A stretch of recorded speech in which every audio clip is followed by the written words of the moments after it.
Hi everybody. ഇന്നത്തെ video നമ്മൾ ചെയ്യാൻ പോകുന്നത് ഓപ്ഷൻ ട്രേഡിൻ്റെ സെക്കൻഡ് പാർട്ടിൻ്റെ വീഡിയോ ആണ്. ഇപ്പോൾ ഫസ്റ്റ് പാർട്ട് ഓൾറെഡി നമ്മൾ അപ്ലോഡ് ചെയ്തിട്ടുണ്ട്. അതിൻ്റെ ലിങ്ക് ഡിസ്ക്രിപ്ഷൻ ബോക്സിൽ അവൈലബിൾ ആണ്. ആരെങ്കിലും ഫസ്റ്റ് പാർട്ട് മിസ് ചെയ്തിട്ടുണ്ടെങ്കിൽ ഫസ്റ്റ് പാർട്ട് കണ്ടിട്ട് സെക്കൻഡ് പാർട്ടിലേക്ക് വരിക. ഓക്കെ, അപ്പോൾ ഇന്ന് നമ്മൾ ഡിസ്കസ് ചെയ്യാൻ പോകുന്നത് ഓപ്ഷൻ ട്രേഡിങ്ങിൻ്റെ രണ്ടാമത്തെ ടൈപ്പായ പുട്ട് ഓപ്ഷനെ കുറിച്ചാണ്. അതിനു മുമ്പ് ഞാൻ എന്നെ ഒന്ന് ഇൻട്രൊഡ്യൂസ് ചെയ്യാം. എൻ്റെ പേര് അഞ്ജന. നിങ്ങൾ എൻ്റെ ചാനൽ ആദ്യമായിട്ടാണ് കാണുന്നതെങ്കിൽ ചാനൽ സബ്സ്ക്രൈബ് ചെയ്യുക. കൂടാതെ വീഡിയോ ഇഷ്ടപ്പെട്ടെങ്കിൽ ലൈക്കും ഷെയറും കമൻറ്റും ചെയ്യുക. അപ്പോൾ എന്താണ് പുട്ട് ഓപ്ഷൻ എന്ന കാര്യം നമുക്ക് നോക്കാം. അപ്പം നമ്മൾ ഓൾറെഡി ഫസ്റ്റ് പാർട്ടിൽ പറഞ്ഞു എന്താണ് ഓപ്ഷൻ ട്രേഡിംഗ്, എങ്ങനെയാണ് ഷെയർ ഓഫ് സ്റ്റോക്കും ഓപ്ഷൻ ട്രേഡിങ്ങും തമ്മിലുള്ള ഡിഫറൻസ് വരിക. അപ്പോൾ ഓപ്ഷൻ ട്രേഡിങ്ങിൽ മെയിൻലി നമ്മൾ പറഞ്ഞു 3 ക്യാരക്ടറിസ്റ്റിക്സ് ആണുള്ളത്. അതിന് ഒരു എക്സ്പിരേഷൻ ഡേറ്റ് ഉണ്ട്, അതേപോലെ സ്ട്രൈക്ക് പ്രൈസ് ഉണ്ട്. കൂടാതെ നമുക്ക് എന്താണ് ഒരു ഓപ്ഷൻ ആയിട്ട് നമുക്കത് വാങ്ങിക്കാൻ പറ്റില്ല. നമുക്കതിന് പ്രത്യേകം ഒരു ലോട്ട് സൈസ് ഉണ്ട്, അതായത് ദ ഓപ്ഷൻ മൾട്ടിപ്ലെയർ എന്ന് പറഞ്ഞ ഒരു ക്യാരക്ടറിസ്റ്റിക്സ് ഉണ്ട്. അപ്പോൾ ഇത്രയും കാര്യങ്ങൾ നമ്മുടെ എന്താണ് പുട്ട് ഓപ്ഷനിൽ വരുന്നുണ്ട്. ആദ്യത്തെ ടൈപ്പ് നമ്മൾ കോൾ ഓപ്ഷൻ ഓൾറെഡി പറഞ്ഞു.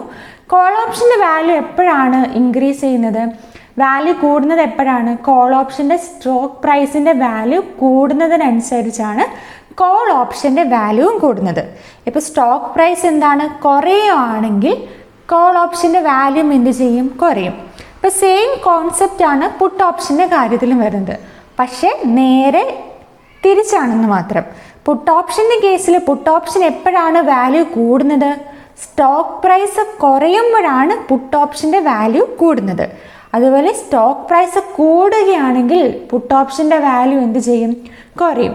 ഇതാണ് കോൾ ഓപ്ഷനും പുട്ട് ഓപ്ഷനും തമ്മിലുള്ള ഡിഫറൻസ് വരുന്നത്. അപ്പോൾ എല്ലാവരും ക്ലിയർ ആയെന്ന് വിശ്വസിക്കുന്നു. കോൾ ഓപ്ഷൻ്റെ കേസിൽ എപ്പോഴാണോ സ്റ്റോക്ക് പ്രൈസ് ഇൻക്രീസ് ചെയ്യുന്നത് അപ്പോഴാണ് കോൾ ഓപ്ഷൻ്റെ വാല്യൂ കൂടുന്നത്. ബട്ട് പുട്ട് ഓപ്ഷൻ്റെ കേസ് വരുമ്പോൾ എപ്പോഴാണോ സ്റ്റോക്ക് പ്രൈസ് ഡിക്രീസ് ചെയ്യുന്നത് അപ്പോഴാണ് എന്താണ് പുട്ട് ഓപ്ഷൻ്റെ വാല്യൂ കൂടുന്നത്. അതായത് മാർക്കറ്റ് എപ്പോഴാണോ ഇടിയുന്നത് അല്ലെങ്കിൽ മാർക്കറ്റ് എപ്പോഴാണോ താഴോട്ട് വരുന്നത് അപ്പോഴാണ് എന്താ ചെയ്യുന്നത്? പുട്ട് ഓപ്ഷൻ്റെ വാല്യൂ കൂടുന്നത്. കോൾ ഓപ്ഷൻ്റെ കേസിൽ മാർക്കറ്റ് മേലോട്ട് പോകുമ്പോഴാണ് കോൾ ഓപ്ഷൻ്റെ വാല്യൂ കൂടുന്നത്. ഇപ്പം നമ്മൾ ടാറ്റ മോട്ടോഴ്സിൻ്റെ ഒരു എക്സാമ്പിൾ കണ്ടു. അതുപോലെ നമ്മളൊരു ഒരു റിയൽ എക്സാമ്പിൾ പറഞ്ഞിരുന്നു. കോൾ ഓപ്ഷൻ്റെ കേസിൽ നമ്മളൊരു പ്രോപ്പർട്ടി 20 lakhൻ്റെ ഒരു പ്രോപ്പർട്ടി നമ്മൾ വാങ്ങിക്കാൻ ഇൻട്രസ്റ്റ് ആണ്. നമുക്കൊരു പ്രീമിയം കൊടുത്തിട്ട് വേണം എന്ത് ചെയ്യാൻ? നമ്മൾ കോൾ ഓപ്ഷൻ ബൈ ചെയ്യാൻ. അപ്പോൾ പുട്ട് ഓപ്ഷൻ്റെ കേസിലും എന്തുണ്ട്? നമുക്കൊരു പ്രീമിയം കൊടുത്തിട്ട് തന്നെ വേണം പുട്ട് ഓപ്ഷനും ബൈ ചെയ്യാൻ. അതിന് നമുക്ക് എന്ത് വേണം? നമുക്ക് പുട്ട് ഓപ്ഷൻ്റെ സ്ട്രൈക്ക് പ്രൈസ് നോക്കണം. ഓപ്ഷൻ്റെ ഒരു റിയൽ ലൈഫ് എക്സാമ്പിൾ എന്ന് പറയുകയാണെങ്കിൽ നമുക്ക് എന്തെടുക്കാൻ പറ്റും? നമുക്ക് എല്ലാവർക്കും എന്താണ്, കാറിനൊക്കെ നമ്മൾ ഇൻഷുറൻസ് എടുക്കുന്ന ആൾക്കാരാണ്. എന്തിനാണ് നമ്മൾ ഇൻഷുറൻസ് എടുക്കുന്നത്? അല്ലേ, നമ്മൾ ഒരു പ്രീമിയം എമൗണ്ട് കൊടുത്തിട്ട് നമ്മൾ ഇൻഷുറൻസ് എടുക്കുന്നു. എന്തുകൊണ്ടാണ്? നമ്മുടെ ഉള്ളിലൊരു ഭയമുള്ളത് കൊണ്ടാണ്. ഇനി കാറെങ്ങാനും ഇടിച്ച് ഡാമേജ് ആയാലോ അല്ലെങ്കിൽ അതൊരു മോഷ്ടിക്കപ്പെട്ടാലോ നമ്മുടെ പൈസ നഷ്ടപ്പെടുമല്ലോ എന്നുള്ളൊരു ഉള്ളിലുള്ള ഫിയർ കൊണ്ടാണ് നമ്മൾ എന്ത് ചെയ്യുന്നത്? ഇൻഷുറൻസ് എടുക്കുന്നത്. പക്ഷേ ഇപ്പോൾ ഒന്നും സംഭവിച്ചിട്ടില്ല എങ്കിൽ നമ്മുടെ ഇൻഷുറൻസ് തുക നമ്മൾ അടച്ചത് പോയി എന്നുള്ള അർത്ഥം. പക്ഷേ വേറെ ഡാമേജ് എന്തെങ്കിലും പറ്റി, ആക്സിഡൻറ്റ് പറ്റിയെന്നുണ്ടെങ്കിൽ നമുക്ക് എന്ത് ചെയ്യും? ചിലപ്പോൾ മേ ബി നമ്മൾ കൊടുത്ത എമൗണ്ടിനേക്കാളും കൂടുതൽ എമൗണ്ട് നമുക്ക് കിട്ടും. അപ്പോഴാണ് എന്ത് സംഭവിക്കുന്നത്? പുട്ട് ഓപ്ഷന് വരുന്നത്. എപ്പോഴാണോ ഡാമേജ് സംഭവിക്കുക, അതായത് എപ്പോഴാണോ മാർക്കറ്റ് ക്രാഷ് ചെയ്യുന്നത് അപ്പോഴാണ് പുട്ട് ഓപ്ഷൻ്റെ വാല്യൂ ഇൻക്രീസ് ചെയ്യുന്നത്. ക്ലിയർ ആയെന്ന് വിചാരിക്കുന്നു. ഇപ്പം നമുക്കൊരു എക്സാമ്പിൾ നോക്കാം. ഇപ്പോൾ ടാറ്റ മോട്ടോഴ്സിൻ്റെ എക്സാമ്പിൾ എടുക്കാൻ നോക്കുക. അപ്പം ടാറ്റ മോട്ടോഴ്സിൻ്റെ കറണ്ട് പ്രൈസ് എന്ന് പറയുന്നത് ഒരു 450 rupees ആണെന്ന് കൺസിഡർ ചെയ്യുക. ഓക്കെ, 440 മോട്ടോഴ്സിൻ്റെ 450 rupees സ്റ്റോക്ക് പ്രൈസ് എന്ത് ചെയ്യണം? താഴോട്ട് ഡിക്രീസ് ചെയ്യണം. അതായത് 400 ആവണം അല്ലെങ്കിൽ 350 ആവണം. ആ റേഞ്ചിലേക്ക് വരുമ്പോൾ മാത്രമാണ് എന്താവുന്നത്? സംഭവിക്കുന്നത് പുട്ട് ഓപ്ഷൻ്റെ വാല്യൂ കൂടുന്നത്. ഇപ്പോൾ പുട്ട് ഓപ്ഷൻ്റെ കേസിലാണെങ്കിലും ശരി കോൾ ഓപ്ഷൻ്റെ കേസിലാണെങ്കിലും ശരി നമ്മൾ പറഞ്ഞു അതിന് എക്സ്പിരേഷൻ ഡേറ്റ് ഉണ്ട്. അപ്പം വീക്കിലി എക്സ്പിരി എപ്പോഴാണ് വരുന്നത്? എല്ലാ തേഴ്സ്ഡേ ആണ് വരുന്നത്. മന്ത്ലി എക്സ്പിരി ആണെങ്കിൽ ആ മന്ത്ലി ലാസ്റ്റ് തേഴ്സ്ഡേ ആണ് എന്ത് വരുന്നത്? എക്സ്പിരേഷൻ ആയിട്ട് വരുന്നത്. ഓക്കെ, ഇത് നമ്മൾ ആദ്യത്തെ വീഡിയോയിൽ എക്സ്പിരിഡേഷൻ്റെ കാര്യങ്ങളെല്ലാം ഓൾറെഡി പറഞ്ഞിട്ടുണ്ട്. അപ്പം നിങ്ങൾ ഫസ്റ്റ് വീഡിയോ മറക്കാതെ എന്തായാലും ലിങ്കിൽ പോയി കാണുക കേട്ടോ. അപ്പോൾ പുട്ട് ഓപ്ഷൻ്റെ കേസിൽ നമ്മൾ പറഞ്ഞു മാർക്കറ്റ് താഴോട്ട് വരുമ്പോഴാണ് പുട്ട് ഓപ്ഷൻ്റെ വാല്യൂ കൂടുക. മോട്ടോഴ്സിൻ്റെ കേസിൽ ഇപ്പോൾ എന്ത് ചെയ്തു നമ്മൾ വാല്യൂ കൂടുന്ന ഒരു എക്സാമ്പിൾ കണ്ടു. ഇനി ടാറ്റ മോട്ടോഴ്സിൻ്റെ സ്പോട്ട് പ്രൈസ് 450 എന്നുള്ളത് എന്തായി, കൂടി 500 ആയി, 550 ആയി. ആ റേഞ്ചിലേക്ക് പോകുമ്പോൾ എന്ത് സംഭവിക്കും, നമ്മുടെ പുട്ട് ഓപ്ഷൻ്റെ വാല്യൂ കുറയും. പുട്ട് ഓപ്ഷനും കോൾ ഓപ്ഷനും തമ്മിലുള്ള ഡിഫറൻസ് എന്ന് പറയുന്നത്. നമുക്ക് ടാറ്റ മോട്ടോഴ്സിൻ്റെ ഒരു എക്സാമ്പിൾ, അതായത് 26 മെയ് 2022 എക്സ്പയറി ഡേറ്റ് വരും ഒരു ഓപ്ഷൻ, പുട്ട് ഓപ്ഷൻ എങ്ങനെ ബൈ ചെയ്യാമെന്ന് നമുക്ക് നോക്കാം. അപ്പം അന്നത്തെ സ്റ്റോക്ക് പ്രൈസ് എന്ന് പറയുന്നത് 440 റുപ്പീസ് ആയിരുന്നു. അപ്പോൾ അതിന് ബേസ് ചെയ്തിട്ടുള്ള പുട്ട് ഓപ്ഷൻ എന്ത് ചെയ്യാം, നമുക്ക് ബൈ ചെയ്യാം. അപ്പോൾ 440 സ്ട്രൈക്ക് പ്രൈസ് വരുന്ന പുട്ട് ഓപ്ഷൻ നമ്മൾ എത്ര ലോട്ട് സൈസ് വേണമെങ്കിൽ നമുക്ക് ചെയ്യാം. പക്ഷേ ഈ നമ്മൾ ഇപ്പോൾ തൽക്കാലം എക്സാമ്പിൾ ചെയ്യാൻ വേണ്ടിയിട്ട് ഒരു ലോട്ട് സൈസ് എന്നുള്ള രീതിയിൽ ഞാൻ തൽക്കാലം പൊസിഷൻ ആഡ് ചെയ്തിട്ടുണ്ട്. അപ്പം നമുക്ക് അതിൻ്റെ വരും ദിവസങ്ങളിൽ പുട്ട് ഓപ്ഷൻ്റെ വാല്യൂ കൂടുകയോ കുറയോ എന്ന് നമുക്ക് നോക്കാം. അപ്പം നെക്സ്റ്റ് ഡേയിൽ തന്നെ പുട്ട് ഓപ്ഷൻ്റെ വാല്യൂ അപ്പോൾ ഇതിനകത്ത് ഓൾറെഡി ഒരു കാര്യം കാണിക്കുന്നുണ്ട്, മാക്സിമം ലോസ് 26,000 ആണ്. അപ്പോൾ ഫസ്റ്റ് നെക്സ്റ്റ് ഡേയിൽ 500 റുപ്പീസ് പ്രോഫിറ്റ് കിട്ടി, സെക്കൻഡ് ഡേയിൽ 7,000 റുപ്പീസ് കിട്ടി, തേർഡ് ഡേയിൽ 19,000 റുപ്പീസ് കിട്ടി. അതായത് നമ്മുടെ പുട്ട് ഓപ്ഷൻ്റെ വാല്യൂ ഡേ ബൈ ഡേ എന്താണ്, പുട്ട് ഓപ്ഷൻ്റെ വാല്യൂ കൂടുകയാണ്. അതായത് ടാറ്റ മോട്ടോഴ്സിൻ്റെ സ്റ്റോക്ക് പ്രൈസ് എന്താണ്, അവിടെ കുറയുകയാണ് കാണിക്കുന്നു. ഓക്കെ, പിന്നെ വരും ദിവസങ്ങളിൽ ഈ വാല്യൂ ചേഞ്ച് ചെയ്യുന്നുണ്ട്. അതായത് സ്റ്റോക്ക് പ്രൈസിൽ അങ്ങോട്ടും ഇങ്ങോട്ടും ഉള്ള ഡിഫറൻസിനാണ് ഇത് കാണിക്കുന്നത്. ഇപ്പോൾ നെഗറ്റീവ് വാല്യൂ വരുമ്പോൾ നമുക്ക് മനസ്സിലാക്കാം എന്താണ്, നമ്മുടെ പുട്ട് ഓപ്ഷൻ്റെ വാല്യൂ ഡിക്രീസ് ആയി, അതായത് സ്റ്റോക്ക് പ്രൈസ് ഇൻക്രീസ് ആയി എന്ന് നമുക്ക് കാണാം. അപ്പോൾ 26 മെയ് ആണ് നമ്മുടെ എക്സ്പയറി നമ്മൾ എടുത്തിരിക്കുന്നത്. അപ്പോൾ 26 മെയ് ആയപ്പോഴത്തേക്കും നമുക്ക് 8,336 റുപ്പീസിൻ്റെ പ്രോഫിറ്റ് ഉണ്ടായി. അതായത് നമ്മുടെ പുട്ട് ഓപ്ഷൻ്റെ വാല്യൂ കൂടും. നമുക്ക് എന്ത് ചെയ്യാം, ഈ പുട്ട് ഓപ്ഷൻ ആണെങ്കിലും കോൾ ഓപ്ഷൻ ആണെങ്കിലും നമുക്ക് എക്സ്പയറി വരെ നമുക്ക് വെയിറ്റ് ചെയ്യേണ്ട കാര്യമില്ല എന്ന് നമ്മൾ ഓൾറെഡി പറഞ്ഞു.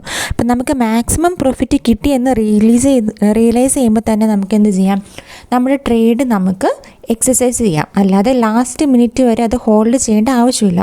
ഇപ്പോൾ ഇതിൻ്റെ കേസിൽ ഒരു 12th മെയ് ആയപ്പോൾ തന്നെ മാക്സിമം പ്രോഫിറ്റ് കിട്ടി. അപ്പം നമുക്ക് അവിടെ നമുക്ക് ആ പോയിന്റിൽ നമ്മൾ റിയലൈസ് ചെയ്യുകയാണ് നമ്മുടെ പുട്ട് ഓപ്ഷൻ്റെ മാക്സിമം പ്രോഫിറ്റ് നമുക്ക് എത്തി, നമുക്കിവിടെ ട്രേഡ് എക്സിറ്റ് ചെയ്യാം എന്നുള്ള നമുക്ക് റിലീസ് ചെയ്യുകയാണെങ്കിൽ എന്ത് ചെയ്യാം, നമുക്കതവിടെ എക്സസൈസ് ചെയ്യാം. എക്സ്പിരേഷൻ ഡേറ്റ് വരെ നമുക്ക് വെയിറ്റ് ചെയ്യേണ്ട ആവശ്യമില്ല. ഓക്കെ, അപ്പോൾ എന്താണ് ഒരു കോൾ ഓപ്ഷൻ, എന്താണ് ഒരു പുട്ട് ഓപ്ഷൻ, എന്താണ് ഇൻ ദ മണി, എന്താണ് ഔട്ട് ഓഫ് ദ മണി, എന്താണ് അറ്റ് ദ മണി, അല്ലെങ്കിൽ എന്താണ് ITM, OTM, ATM എന്ന കാര്യങ്ങളെല്ലാം ക്ലിയർ ആയി എന്ന് നിങ്ങൾക്ക് വിശ്വസിക്കുന്നു. അപ്പം ഇനി അടുത്ത വീഡിയോയിൽ നമുക്ക് വീണ്ടും കാണാം. Bye bye.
നമ്മൾ മെയിൻലി ഈ സ്ട്രൈക്ക് പ്രൈസസ് വെച്ചിട്ടാണ് ഈ ഓപ്ഷൻസ് എല്ലാം ട്രേഡ് ചെയ്യുന്നത്. അപ്പം നമുക്ക് ഈ സ്ട്രൈക്ക് പ്രൈസസിനെ 3 കാറ്റഗറി ആയിട്ട് ക്ലാസിഫൈ ചെയ്യാം. In the money, out of the money, at the money. അതിനെ പറയുന്നതാണ് മണിനെസ് ഓഫ് ഓപ്ഷൻസ് എന്ന് പറയുന്നത്. അതിന് വേണ്ടിയിട്ട് നമുക്ക് NSEൻ്റെ ഒഫീഷ്യൽ വെബ്സൈറ്റിൽ കയറാം. ഇവിടെ നമ്മൾ കണ്ടല്ലോ, ഇക്വിറ്റി മാറ്റിയിട്ട് ഇക്വിറ്റി ഡെറിവേറ്റീവ് എടുക്കുമ്പോഴാണ് നമുക്ക് എന്ത് കിട്ടുക, ഓപ്ഷൻ ചെയ്യുന്ന കാര്യങ്ങളെല്ലാം കിട്ടുക. അപ്പോൾ അവിടെ പോയിട്ട് നിഫ്റ്റി 50 അടിക്കുക. അപ്പോൾ നിഫ്റ്റി 50 അടിച്ച് കഴിയുമ്പോൾ നമുക്ക് റൈറ്റ് സൈഡിൽ ബ്ലൂ കളറിലൊരു ലിങ്ക് കാണും. എന്ത്, ഓപ്ഷൻ ചെയ്യുന്നതിന് വേണ്ടിയിട്ടുള്ള ലിങ്ക് കാണും. അപ്പോൾ ആ ലിങ്കിൽ പോയി കഴിഞ്ഞാൽ നമ്മുടെ ഇൻഡെക്സസിൻ്റെയും അതേപോലെ തന്നെ സ്റ്റോക്കിൻ്റെയും ഓപ്ഷൻ ചെയിനുകളെല്ലാം നമുക്ക് അവൈലബിൾ ആയിരിക്കും. അപ്പം നിഫ്റ്റിയുടെയും ബാങ്ക് നിഫ്റ്റിയുടെയും ഫിൻ നിഫ്റ്റിയുടെയും മിഡ് ക്യാപ് നിഫ്റ്റിയുടെയും എല്ലാം ഓപ്ഷൻ ചെയിനുകൾ നമുക്ക് കിട്ടും. കൂടാതെ സ്റ്റോക്ക് പ്രൈസും കിട്ടും. അപ്പോൾ അതിനകത്ത് എക്സ്പയറി ഡേറ്റ് ഉണ്ട്. അതുപോലെ ഇവിടെ വേറെ കാണിക്കുന്ന ഒന്നാണ്, കറണ്ട് നിഫ്റ്റിയുടെ സ്പോട്ട് പ്രൈസ് 16,907 ആണ്. അപ്പോൾ എന്താണ്, നമുക്കിവിടെ ഈ ഒരു പേൽ യെല്ലോയും അതുപോലെ വൈറ്റ് കളർ രണ്ടായിട്ട് നമുക്ക് കാണാം അല്ലേ. അതിൻ്റെ നടുക്ക് വരുന്ന കാര്യമാണ് എന്ത്, ലെഫ്റ്റ് സൈഡ് നടുക്ക് വരുന്നതാണ് സ്ട്രൈക്ക് പ്രൈസ്. ലെഫ്റ്റ് സൈഡിൽ കോളും റൈറ്റിൽ പുട്ടിൻ്റെയാണ് നമുക്ക് ഓപ്ഷൻ ചെയിൻ കാണിക്കുന്നത്. അപ്പോൾ കറൻ്റ്ലി നമ്മൾ പറഞ്ഞു നിഫ്റ്റീൻ്റെ കറണ്ട് സ്പോട്ട് പ്രൈസ് എന്ന് പറയുന്നത് 16,907 ആണെന്ന് പറഞ്ഞു. അപ്പം അതിൻ്റെ അടുത്ത മണി എന്ന് പറഞ്ഞത് എന്തായിരിക്കും, ഈ സ്പോട്ട് പ്രൈസിനോട്. ഇപ്പം നിഫ്റ്റിയുടെ കറണ്ട് സ്പോട്ട് പ്രൈസ് വന്നത് 16,907 ആണ്. അപ്പം നിഫ്റ്റിയുടെ സ്പോട്ട് പ്രൈസ് എന്ന് പറയുന്നത് എന്താണ്, അല്ലെങ്കിൽ അടുത്ത മണി എന്ന് പറയുന്നത് ഈ സ്പോട്ട് പ്രൈസിനോട് അടുത്ത് നിൽക്കുന്നതാണ് നിഫ്റ്റിയുടെ അടുത്ത മണി എന്ന് പറയുന്നത്. ഓക്കെ, കോളിൻ്റെ ഇപ്പം നമ്മൾ കോളിൻ്റെ കാര്യമാണ് ഇപ്പോൾ പറയുന്നത് കേട്ടോ. അപ്പോൾ കോളിൻ്റെ അടുത്ത മണി എന്ന് പറയുന്നത് സ്പോട്ട് പ്രൈസിനോട് ചേർന്ന് നിൽക്കുന്ന 16,000 എത്രയാണ്, 900 ആണ് ഇത്ര ഇവിടുത്തെ അടുത്ത മണി എന്ന് പറയുന്നത്. അതിൻ്റെ മുകളിലേക്ക് വരുന്ന വാല്യൂ, അതായത് 16,950, 17,000, ഇതിൽ 50 പോയിൻറ്റ്സിൻ്റെ ഡിഫറൻസ് ആണ് നിഫ്റ്റിയിൽ കാണിക്കുന്നത്. അതായത് സ്ട്രൈക്ക് പ്രൈസിനോട് മുകളിലോട്ട് വരുന്ന വാല്യൂവിന് എന്ത് നമ്മൾ പറയും, ഔട്ട് ഓഫ് ദ മണി എന്ന് പറയും. താഴോട്ടുള്ള വാല്യൂ, അതായത് ഈ യെല്ലോ കളറിൽ കാണിക്കുന്നത് എന്താണ്, ഇൻ ദ മണിയാണ്. അപ്പം സ്ട്രൈക്ക് പ്രൈസിൻ്റെ താഴോട്ടുള്ള വാല്യൂവിന് ഔട്ട് ഓഫ് ദ മണി എന്ന് പറയും. സ്ട്രൈക്ക് പ്രൈസിന് മേലോട്ടുള്ള വാല്യൂവിന് ഇൻ ദ മണി എന്ന് പറയും. എന്തിൻ്റെ കേസിലാണ്, ഒരു കോൾ ഓപ്ഷൻ്റെ കേസിലാണ്. ഇപ്പോൾ കോൾ ഓപ്ഷൻ്റെ കേസിൽ എന്താണ്, അറ്റ് ദ മണി എന്ന് പറയുന്നത് സ്പോട്ട് പ്രൈസിനോട് അടുത്ത് നിൽക്കുന്ന വാല്യൂ ആണ്. ഔട്ട് ഓഫ് ദ മണി എന്ന് പറയുന്നത് സ്പോട്ട് പ്രൈസ് സ്ട്രൈക്ക് പ്രൈസിനേക്കായും മുകളിലേക്കുള്ള വാല്യൂ ആണ് out of the money. Stock പ്രൈസിനേക്കായും കുറഞ്ഞ വാല്യൂ ആണ് എന്ത്, ഇൻ ദ മണി. ഇനി പുട്ട് ഓപ്ഷൻ്റെ കേസ് നമുക്ക് നോക്കാം. പുട്ട് ഓപ്ഷൻ്റെ കേസിൽ എന്താ, ഇതേപോലെ ഒരു കളർ ചേഞ്ച് കാര്യങ്ങളെല്ലാം പുട്ട് ഓപ്ഷൻ വരുന്നത് ഇതിൻ്റെ റൈറ്റ് സൈഡിലേക്കാണ് പുട്ട് ഓപ്ഷൻ വരുന്നത് അല്ലേ. അപ്പോൾ പുട്ട് ഓപ്ഷൻ്റെ കേസിലും കോൾ ഓപ്ഷൻ്റെ കേസിലും നമ്മുടെ സ്പോട്ട് പ്രൈസിനോട് അടുത്ത് നിൽക്കുന്ന വാല്യൂവിനെയാണ് നമ്മൾ എന്ത് പറയുന്നത്, ഈ സ്പോട്ട് പ്രൈസിനോട് അടുത്ത് നിൽക്കുന്ന വാല്യൂവിനാണ് അറ്റ് ദ മണി എന്ന് പറയുന്നത്. ഇപ്പം കോൾ ഓപ്ഷൻ്റെ കേസിലാണെങ്കിലും പുട്ട് ഓപ്ഷൻ്റെ കേസിലാണെങ്കിലും അറ്റ് ദ മണി എന്തായിരിക്കും, സെയിം ആയിരിക്കും. അതുപോലെ പുട്ട് ഓപ്ഷൻ്റെ കേസിൽ ഈ സ്ട്രൈക്ക് പ്രൈസിനോട് മുകളിലോട്ട് വരുന്ന വാല്യൂ ആണ് എന്ത്, ഇൻ ദ മണി. അതായത് ഈ യെല്ലോ കളറിൽ കാണുന്നതാണിക്കാണ് ഇൻ ദ മണി എന്ന് പറയുന്നത്. സ്ട്രൈക്ക് പ്രൈസിൻ്റെ താഴോട്ടുള്ള വാല്യൂവിന് എന്ത് പറയും, ഔട്ട് ഓഫ് ദ മണി. അതായത് വൈറ്റ് കളർ പോർഷന് കാണുന്ന എന്താണ്, ഔട്ട് ഓഫ് ദ മണിയാണ്. പുട്ടിൻ്റെ കേസിൽ യെല്ലോ കളറിൽ കാണുന്നതാണ് എന്ത്, ഇൻ ദ മണി. കോൾ ഓപ്ഷനിൽ എങ്ങനെയായിരുന്നു, യെല്ലോയിൽ ഇൻ ദ മണി, വൈറ്റിൽ വരുന്ന ഔട്ട് ഓഫ് ദ മണിയാണ്. രണ്ടിലും സെയിം ആണ്. രണ്ടിലും വൈറ്റ് കളർ കാണിക്കുന്നതാണ് എന്ന് പറയുന്നത് out of the money, yellow colour കാണിക്കുന്നതാണ് ഇൻ ദ മണി എന്ന് പറയുന്നത്. അപ്പോൾ കോൾ ഓപ്ഷൻ്റെയും പുട്ട് ഓപ്ഷൻ്റെയും അറ്റ് ദ മണി എന്താണ്, ഇൻ ദ മണി എന്താണ്, ഔട്ട് ഓഫ് ദ മണി എന്താണ് എന്ന് എല്ലാവർക്കും ക്ലിയർ ആയെന്ന് തോന്നുന്നു. ഈ ഒരു പിക്ചർ നമുക്ക് എപ്പോഴും നമ്മുടെ മനസ്സിലുണ്ടെങ്കിൽ in the money, out of the money, at the money കണ്ടുപിടിക്കാൻ വളരെ ഈസിയാണ്. ഈ ഒരു പിക്ചർ എപ്പോഴും നമ്മുടെ മൈൻഡിൽ, നമ്മളിപ്പം ട്രേഡിങ് എക്സ്പീരിയൻസ് ഉള്ള ആൾക്കാർക്കെന്ന് പറയുന്നത് ഇത് കണ്ടുപിടിക്കാൻ ഒട്ടും ബുദ്ധിമുട്ടുള്ള കാര്യമില്ല. പക്ഷേ ബിഗിനേഴ്സിന് ചിലപ്പോൾ എന്തായിരിക്കും, പെട്ടെന്ന് സ്ട്രൈക്ക് ചെയ്യില്ല, എന്താണ് at the money, in the money, out of the money എന്നൊക്കെ പറയുമ്പം അവർക്ക് പെട്ടെന്ന് കൺഫ്യൂഷൻ ഉണ്ടാകും. പക്ഷേ നമുക്ക് ട്രേഡ് ചെയ്ത് എക്സ്പീരിയൻസ് ആയി കഴിയുമ്പോൾ ഇത് കണ്ടുപിടിക്കാൻ എന്തായിരിക്കും, വളരെ ഈസി ആയിരിക്കും. നമുക്ക് ഈ കളർ ഡിഫറൻസ്, ഈ ഒരു ഒരിക്കൽ ഈ പിക്ചർ തന്നെ നമ്മുടെ മൈൻഡിൽ നമ്മുടെ തലയിലുണ്ടെങ്കിൽ ഇതെന്ന് പറയുന്നത് വളരെ ഈസി ആയിട്ടുള്ള കാര്യമാണ്. ഈ 3 കാര്യത്തിൻ്റെ കാൽക്കുലേഷനും കൂടെ എങ്ങനെയാണ് നമുക്ക് കാണിച്ചു തരാം. ഈ പിക്ചർ ഉണ്ടെങ്കിൽ അതിൻ്റെ ആവശ്യമൊന്നുമില്ല. ഇൻ ദ മണി നമ്മൾ പറഞ്ഞു അല്ലേ, ITM, OTM അതുപോലെ ATM. അപ്പോൾ ഇൻ ദ മണി എന്ന് പറയുന്നത് ITM ആണ്. അപ്പം കോൾ ഓപ്ഷൻ്റെ കേസിൽ ITM എന്ന് പറയുന്നത് എന്താ, സ്ട്രൈക്ക് പ്രൈസിൻ്റെ ബിലോ വരുന്ന സ്ട്രോക്ക് പ്രൈസിനെയാണ് നമ്മൾ എന്ത് പറയുന്നത്, കോൾ ഓപ്ഷൻ്റെ ഇൻ ദ മണി എന്ന് പറയുന്നത്. കോൾ ഓപ്ഷൻ അതുപോലെ പുട്ട് ഓപ്ഷൻ്റെ ഇൻ ദ മണി എന്ന് പറയുന്നത് സ്ട്രൈക്ക് പ്രൈസിൻ്റെ എബോവ് വരുന്ന സ്ട്രോക്ക് പ്രൈസിനെയാണ് നമ്മൾ എന്ത് പറയുന്നത്, പുട്ട് ഓപ്ഷൻ്റെ ഇൻ ദ മണി. ഇനി ഔട്ട് ഓഫ് ദ മണി എന്ന് പറഞ്ഞാൽ നേരെ തിരിച്ച്.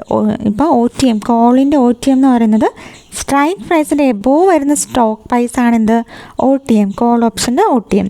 ഇനി പുട്ടിൻ്റെ ആണെങ്കിൽ സ്ട്രൈക്ക് പ്രൈസിൻ്റെ ബിലോ വരുന്ന സ്റ്റോക്ക് പ്രൈസാണ് പുട്ട് ഓപ്ഷൻ്റെ OTM എന്ന് പറയുന്നത്. ഓക്കെ, ഇത് 2 കാര്യങ്ങൾ നമുക്ക് ക്ലിയർ ആയെന്ന് വിചാരിക്കുന്നു. ATM എന്ന് പറഞ്ഞാൽ എന്തായിരുന്നു, ATM എന്ന് പറഞ്ഞാൽ നമ്മുടെ സ്പോട്ട് പ്രൈസിൻ്റെ ചേർന്ന് നിൽക്കുന്ന വാല്യൂ ആണ് എന്ത്, ATM അല്ലെങ്കിൽ അറ്റ് ദ മണി. നമ്മുടെ ഒരു സ്പോട്ട് പ്രൈസ് എത്രയാണ്, നമ്മുടെ നിഫ്റ്റിയുടെ കാര്യം പറഞ്ഞു, ഇപ്പോൾ 16,907 ആണെങ്കിൽ 16,900 ആണെന്ന് അതിൻ്റെ ATM. അതായത് സ്പോട്ട് പ്രൈസിൻ്റെ ഏറ്റവും അടുത്ത് വരുന്ന വാല്യൂ ആണ് അതിൻ്റെ ATM എന്ന് പറയുന്നത്. ഓക്കെ, അപ്പോൾ എന്താണ് ഒരു കോൾ ഓപ്ഷൻ, എന്താണ് ഒരു പുട്ട് ഓപ്ഷൻ, എന്താണ് ഇൻ ദ മണി, എന്താണ് ഔട്ട് ഓഫ് ദ മണി, എന്താണ് അറ്റ് ദ മണി, അല്ലെങ്കിൽ ITM, OTM, ATM എന്ന കാര്യങ്ങളെല്ലാം ക്ലിയർ ആയെന്ന് നിങ്ങൾക്ക് വിശ്വസിക്കുന്നു. അപ്പം ഇനി അടുത്ത വീഡിയോയിൽ നമുക്ക് വീണ്ടും കാണാം. Bye by.